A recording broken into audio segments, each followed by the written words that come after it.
Welcome back to TechEyeSpy, where we take the hype, the headlines, and the fine print around listed tech companies and turn them into something long-term investors can actually use. Today, we are going back to a name we looked at a couple of years ago when it was all over defense, Twitter, and retail forums. Kratos Defense and Security Solutions, ticker KTOS on the NASDAQ, the company that promised cheap, expendable jet drones and software-defined space infrastructure long before loyal wingmen became the buzzword of every defense conference. Back then, Kratos felt like a story stock. The XQ-58 Valkyrie was a prototype, the US Air Force was experimenting, and the investment case leaned heavily on potential.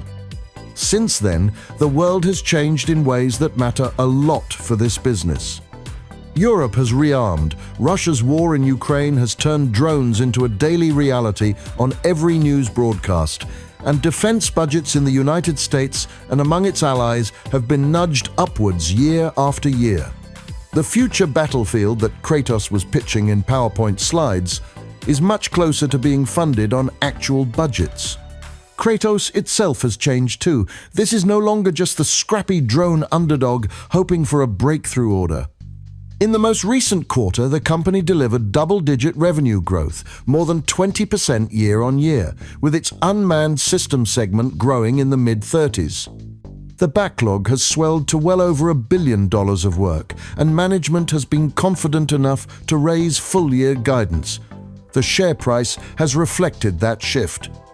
After spending years stuck as an interesting but early story, KTOS has been one of the stronger movers in the defense space this year, more than doubling from its old trading ranges at one point, even as the market still struggles to decide how to value this new class of defense tech company. At the same time, the competitive landscape has become far more crowded. Anduril, General Atomics, Northrop, Airbus, and others are all pushing their own loyal wingman and collaborative combat aircraft programs. Kratos is no longer the only one talking about attritable jet drones. Instead, its task is to prove that it can scale production, win export deals, and turn engineering wins into sustained margins. That is why this feels like the right moment for a return review. Not when the idea is shiny and theoretical, but when contracts, partnerships, and earnings are all beginning to move in the same direction. Since we last visited the story, Kratos has secured a partnership with Airbus to adapt the Valkyrie as a loyal wingman platform for the German Air Force, with an ambitious target to have combat-ready systems before the end of the decade. It has teamed up with Korea Aerospace Industries to explore manned-unmanned teaming in Asia. In space and satellite communications, it has been using its OpenSpace virtual ground system to demonstrate live 5G non-terrestrial networks with Intelsat, quietly building a second leg to the story that has nothing to do with jet drones at all, and everything to do with how future constellations will be controlled and reconfigured in software. In this episode, we are going to treat Kratos like a serious, maturing business rather than a speculative gadget maker. We will walk through its strengths as a low-cost, fast-moving disruptor in drones and space infrastructure. We will talk honestly about its weaknesses, including thin margins, execution risk, and dependence on government budgets. We will explore the opportunities set in front of it, from US collaborative combat aircraft programs to European and Asian export markets, and from virtualized satellite ground stations to micro-GEO platforms. And we will look at the threats, including bigger rivals, changing procurement priorities, and the simple risk that the market has already priced in too much of the dream. As always, this is not sponsored, not financial advice, and not a buy or sell recommendation. It is a narrative SWOT analysis designed to help you think more clearly about where Kratos sits in the wider defense technology ecosystem. If you want to go even deeper into the sector, you can find our TechEyeSpy book series, published by Rhubarb Bridge Publishing and available on Amazon and in good bookshops, where we break down entire industries with the same narrative style you hear in these episodes. So settle in. Imagine the Valkyrie on a rail launcher at the edge of a desert test range, and let us revisit the question.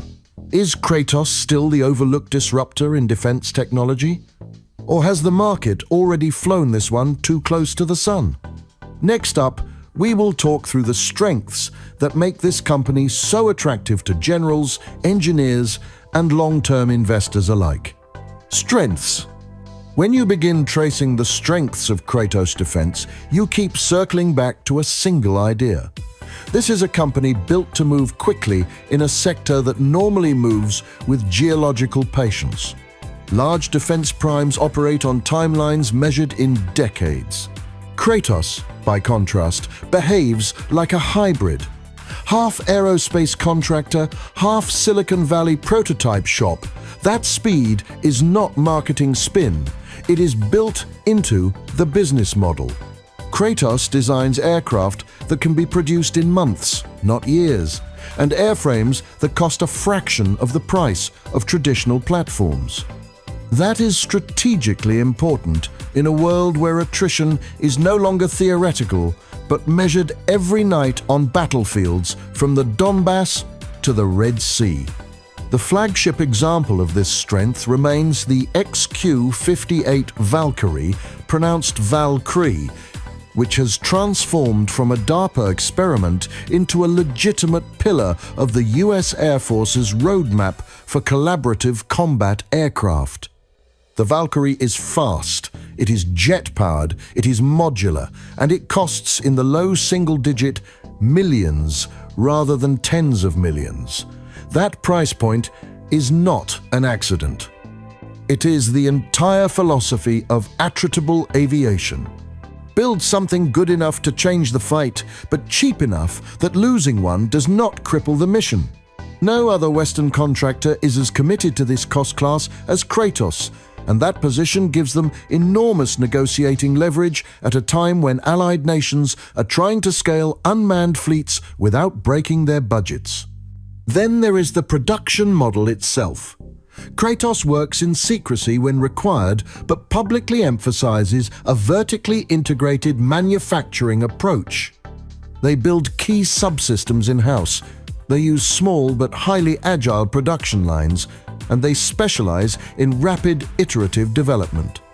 That lets them deliver working prototypes years ahead of rivals who are still securing design reviews. When the Air Force or a foreign partner wants to test something new in a matter of months, not fiscal cycles, Kratos becomes the natural phone call.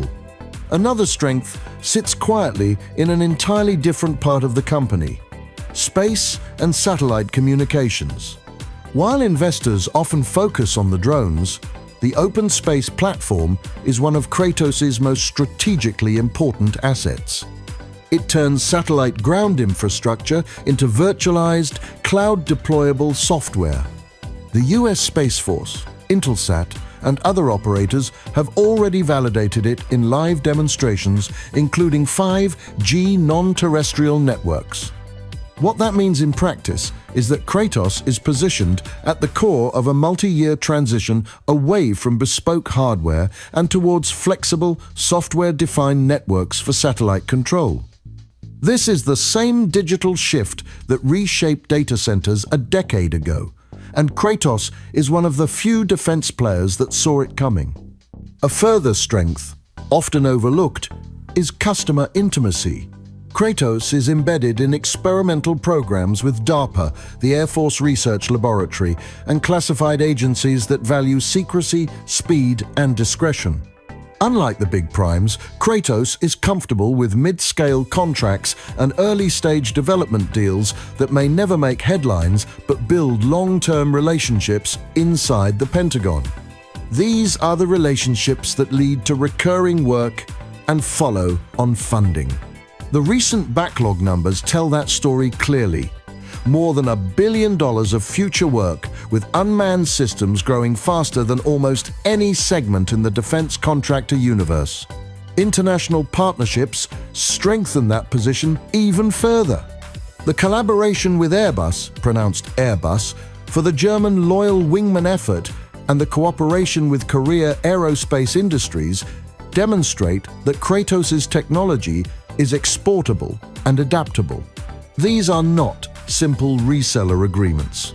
They are a signal that foreign governments see value in the Kratos approach to low-cost, autonomous aviation.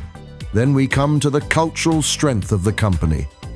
This is a business that has stayed small on purpose.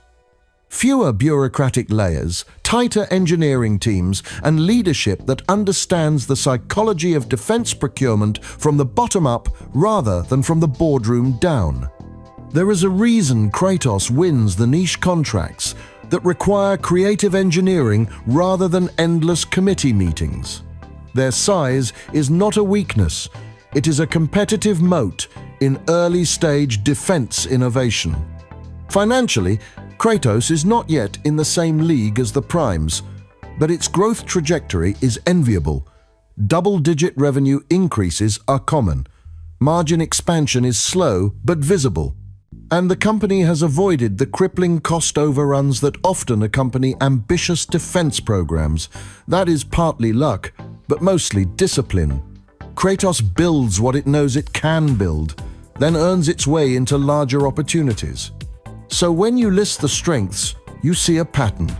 Low cost, high-speed production, proven unmanned systems with real flight hours, deep relationships with experimental branches of the US military, a maturing but still underappreciated satellite software business, and a cultural identity that gives them permission to operate where the primes are too slow to compete. These are the strengths that make Kratos more than a drone story. They make it a structural beneficiary of a changing defense landscape where autonomy, software, and affordability matter as much as raw firepower. Next, we will talk about the weaknesses that still hold this company back and why the investment case demands caution even when the technology is compelling. Weaknesses? For all its ingenuity and cultural agility, Kratos remains a company living in a narrow corridor between ambition and scale. That is the first weakness. The firm is small in a sector dominated by giants. Lockheed, Boeing, Northrop, Airbus, General Atomics, and Anduril can absorb delays, setbacks, and cost overruns without blinking. Kratos cannot. When a single program slips, the entire financial narrative wobbles. This structural vulnerability makes the company attractive from an innovation perspective, but fragile from an operational one. The second weakness is profitability. Kratos has demonstrated revenue growth year after year, but margins remain thin. In some quarters, operating profit drops to the edge of break-even, especially in segments where prototype work is intensive and manufacturing lines are not yet scaled. This is the quiet truth behind the glossy drone headlines. Building low-cost aircraft is impressive, but doing it profitably in volume is another challenge entirely. Kratos walks a fine line between engineering excellence and financial strain. Until gross margins expand meaningfully, the company will always live with a degree of investor skepticism. A related weakness is the uneven maturity of its product portfolio. The XQ-58 Valkyrie is famous, but it is not a fully scaled production program. Much of Kratos' unmanned aircraft revenue still comes from target drones and tactical systems rather than the headline grabbing loyal wingman class. These are respectable revenue streams, but they do not carry the same long-term strategic weight as a major frontline aircraft program. In other words, the story investors often buy is not the same story that is paying the bills. That gap must close for the long-term thesis to stabilize. There is also the dependency on US government budgets. Kratos is well diversified across Air Force, Navy, Army, DARPA, and classified agencies, but the core business remains tied to American defense spending cycles. When Congress delays appropriations or shifts priorities, the effect on Kratos is felt almost immediately. Larger primes can ride the waves. Kratos gets knocked around by them. Recent budget uncertainty has already caused questions about the timing of several drone and hypersonic support programs. Even when the direction of travel is positive, timing risk is a constant drag on investor confidence. Another weakness is competitive gravity. When Kratos first appeared in the attritable fighter conversation, it was almost alone. Today, the space is crowded. Anduril has found powerful political and technological momentum. Boeing and Northrop both have manned-unmanned teaming programs in motion. Airbus has its own loyal wingman initiatives for Europe. General Atomics has been building autonomous jets since before the word became fashionable. Kratos still has a cost advantage, but it no longer owns the narrative. Once a sector becomes strategic, the primes lean in and the small disruptors feel the pressure. There is also the question of manufacturing depth. Kratos can build in low volume and can iterate quickly, but scaling to hundreds of loyal wingman-style aircraft per year is a different engineering and logistics problem. It requires supply chain sophistication, capital investment, and workforce expansion. These are difficult tasks for any company, and Kratos has not yet proven it can transition from prototype speed to industrial output. It may succeed, but until that confidence is earned, the company remains vulnerable to production bottlenecks. The satellite communications segment, despite its potential, brings its own weakness. It is a software business operating inside a defense contractor that is traditionally hardware-focused. That can create internal cultural friction, pricing uncertainty, and long sales cycles with customers who are cautious about adopting cloud-based ground infrastructure. OpenSpace is promising, but it also requires Kratos to educate a conservative industry while simultaneously defending its position against pure software companies. The risk is that investors anchor on the promise while the adoption curve remains slow. Finally, there is the reputational challenge. Kratos has been seen for years as the underdog. That has been an asset, but it also carries a burden. Under a certain share price, the market forgives missed quarters. Once the valuation expands, expectations harden. Kratos is now judged not just as an innovator, but as a maturing defense contractor. That shift brings scrutiny. Every guidance raise, every delivery timeline, every backlog disclosure becomes a referendum on whether the company is growing into its role or overreaching. So the weaknesses are clear: limited scale, thin margins, program maturity gaps, budget dependency, rising competition, manufacturing risk, slow adoption in space software, and a psychological weight of evolving investor expectations. These do not negate the promise of Kratos, but they explain why the company still trades with volatility even when the long-term narrative looks compelling. Next, we will examine the opportunities ahead of Kratos, many of which stem directly from the global shift toward autonomous defense systems and virtualized space infrastructure. Opportunities. The most compelling opportunity for Kratos is the fundamental rewiring of military air power. The US Air Force, the Navy, and now several European and Asian partners are shifting toward a distributed model where manned fighters no longer travel alone. They are supported by autonomous teammates that scout ahead, jam signals, carry weapons, or deliberately absorb enemy fire. This is the collaborative combat aircraft era, often shortened to CCA, and it transforms the entire budgeting logic of air warfare. The Air Force has openly discussed procuring hundreds of attritable jet aircraft. Not a handful. Hundreds. Kratos does not need to dominate this space. It simply needs to remain credible, cost competitive, and fast. Even a modest share of that pipeline would give the Valkyrie program and its follow-on platforms a multi-year runway of revenue and relevance. Export markets strengthen this picture. Germany's interest in adapting the XQ-58, pronounced Valkyrie, alongside Airbus shows that Europe is ready to adopt loyal wingman classes built around affordability rather than extravagant performance. Other nations such as Australia, South Korea, Japan, and the Gulf states have begun exploring similar architectures. The value proposition is obvious. For the price of a single advanced fighter, a government could field a small squadron of attritable drones, each customizable for reconnaissance, electronic warfare, or strike. Kratos has a first-mover advantage here. It knows how to build these aircraft at scale relative to competitors because its target drones have been produced in volume for years. If the export ecosystem forms, Kratos will be inside it. Another opportunity lies in the quiet but powerful upswing in US defense research funding. Programs that sound academic to the outside world, such as off-board sensing stations, collaborative autonomy, or advanced battle management experiments, are now stepping out of the lab and into prototype phases.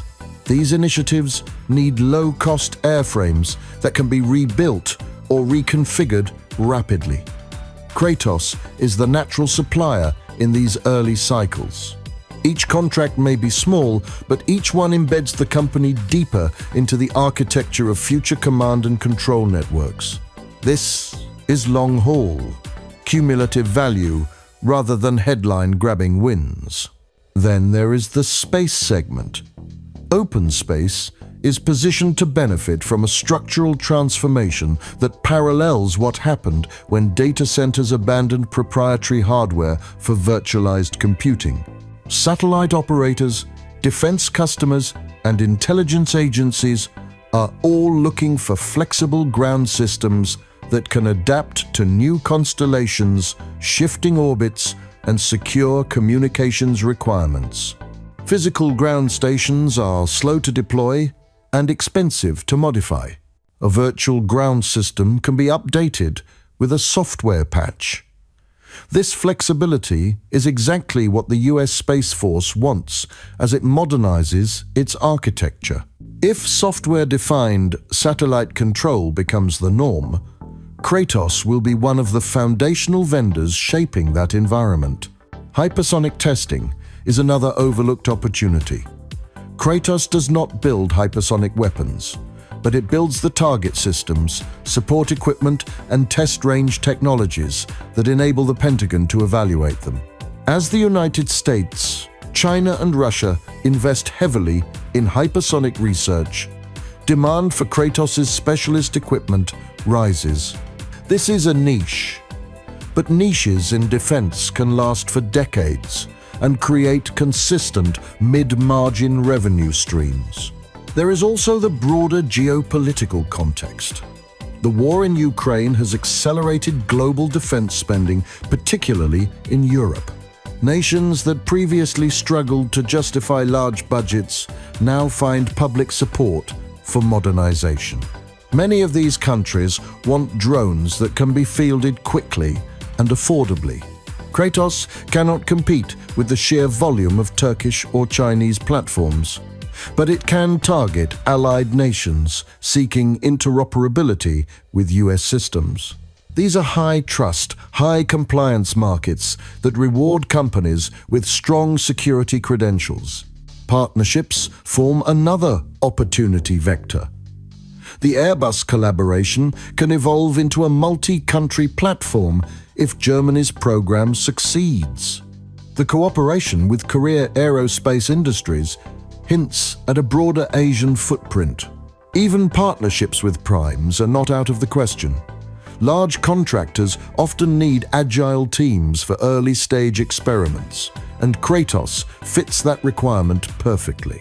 These partnerships may not always be public, but they can feed the backlog for years. Financially, Kratos also benefits from the slow but visible expansion of its margin profile. As key programs transition from prototype to production and as software revenue grows, the company has a path toward healthier operating leverage. Investors have been waiting for this moment since the rebrand in the 2000s. If the company can demonstrate sustained improvement, the re-rating could be significant. Finally, the psychological opportunity. Kratos has spent years in the shadow of larger defense contractors, but the market is beginning to reclassify it.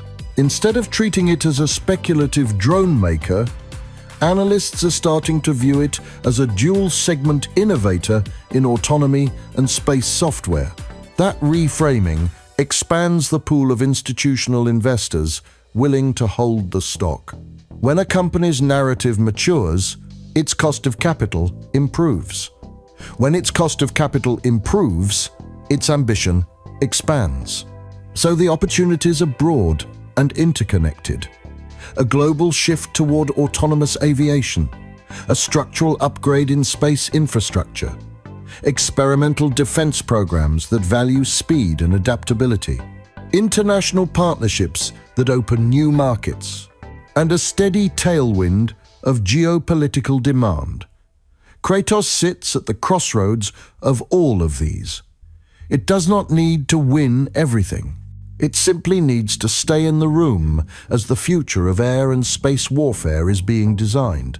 Next, we will turn to the threats. Because no defense contractor climbs without interference from rivals, budgets, and the political machinery that shapes who gets funded and who gets left behind. Threats. If you map Kratos against the wider defense ecosystem, the first threat you encounter is gravitational. As soon as a technology moves from experimental to strategic, the primes close in. In the early days, Kratos had the field of attritable jet drones almost to itself. Today, the competition is intense. Boeing is working on its Airpower teaming system. Northrop is pursuing multiple classified autonomous platforms, and Daryl has captured political imagination with a fast-moving, software-first culture. General Atomics has decades of institutional experience in unmanned flight.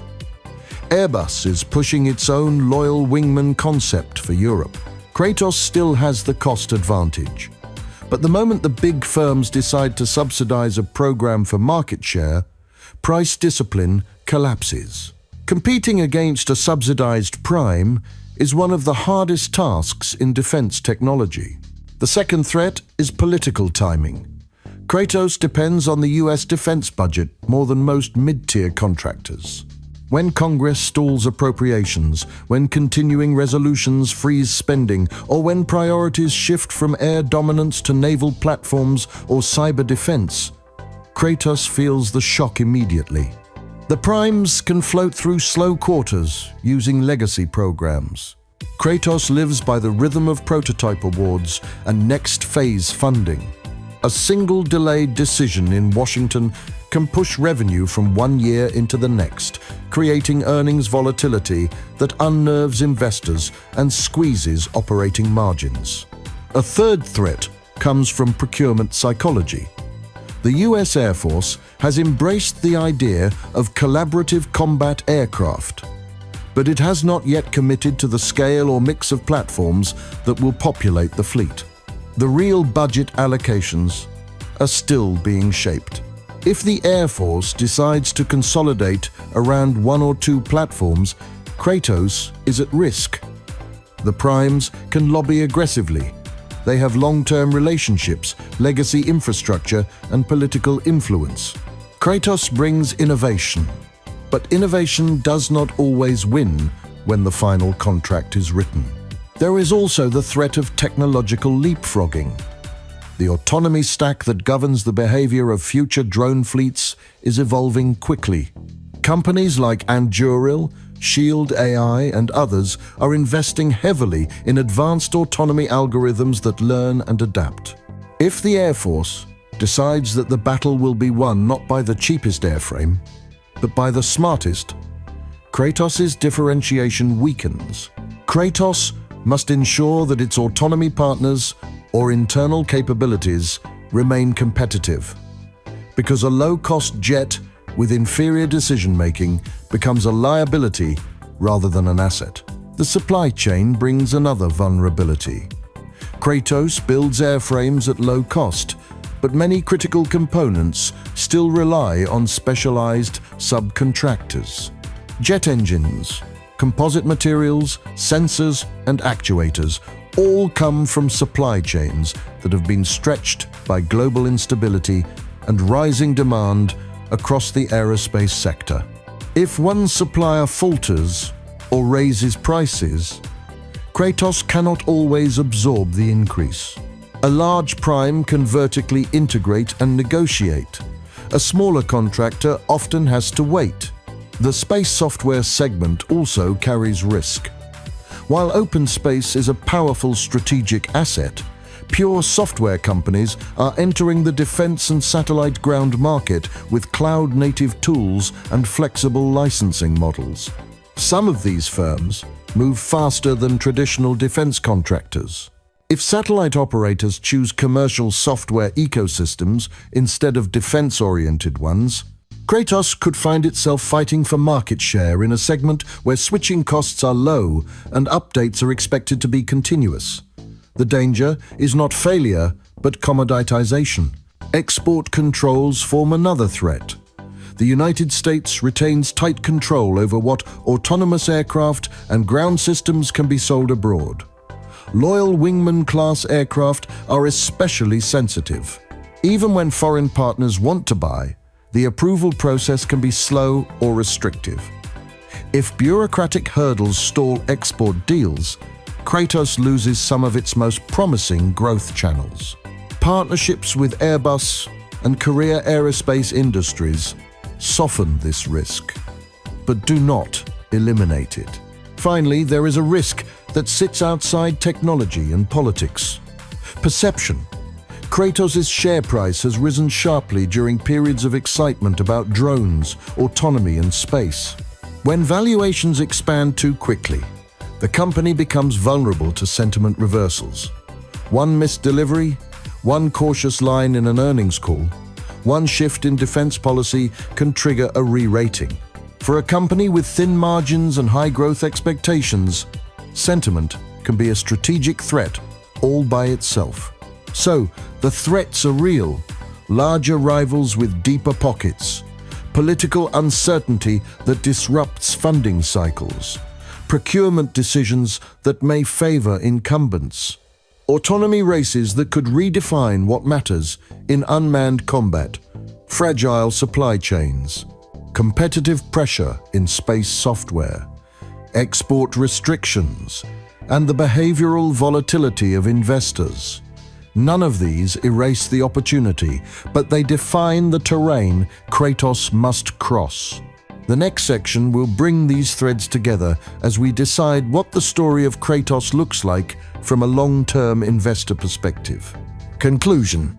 When you step back from the noise around drones, defense budgets, and geopolitical headlines, Kratos reveals itself as a company balanced on the edge of two eras. In the past, it was the outsider, the experimental shop that showed the Pentagon what was possible when you ignore the usual timelines and build for speed and affordability. In the emerging era, it is being asked to prove that its ideas can become sustained programs, that its prototypes can become production lines, and that its stories can become margins that hold up quarter after quarter. That shift is not trivial. It transforms the firm from an engineering-led disruptor into a maturing contractor whose performance must satisfy both generals and shareholders. The heart of the story remains the same. Kratos is built for a future where aircraft are not precious assets, but flexible tools, where a fighter pilot commands a constellation of autonomous teammates, where a mission can be reshaped in flight by software, and where losing a drone is neither a tragedy nor a strategic setback, Every conflict over the last 3 years has pushed military planners in this direction.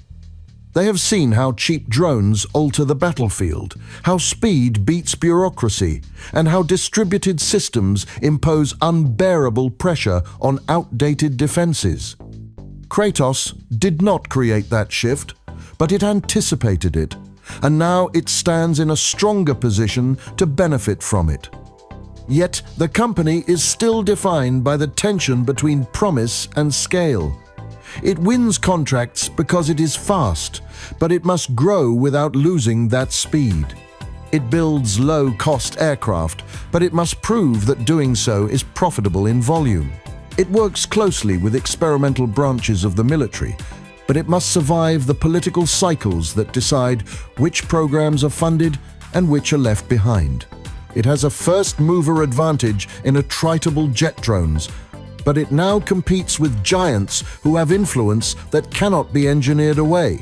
For investors, the appeal of Kratos has never been that it behaves like a prime. The appeal is that it fills the gaps the primes cannot reach. It thrives in the experimental zones where the next generation of doctrine is shaped. It builds the tools that allow the Pentagon to imagine something beyond the traditional fleet model.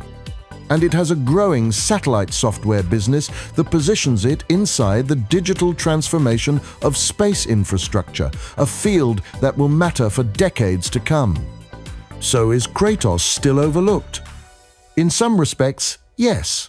The market still struggles to classify it because it is neither a pure drone company nor a traditional defense contractor.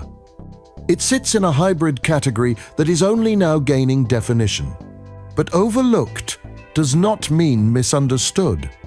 As revenue climbs, as backlog builds, and as programs like the XQ-58 and future variants gain international traction, the company begins to mature into the valuation the narrative has always hinted at.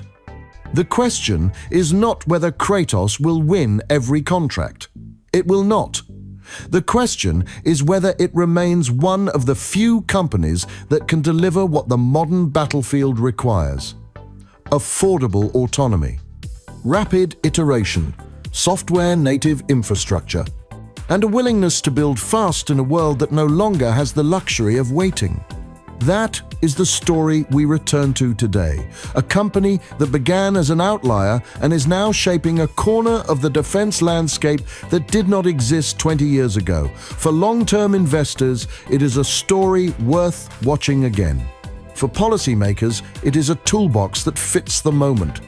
And for us, as always, it is another example of how technology, economics, and strategy collide in ways that define not just markets, but the future of security itself. Thank you for listening. If you want to explore the wider ecosystem that shapes companies like Kratos, you can find our TechEyeSpy books published by Rhubarb Bridge Publishing on Amazon and in good bookshops. They offer deeper industry context and are the perfect companion to the analysis you hear in episodes like this.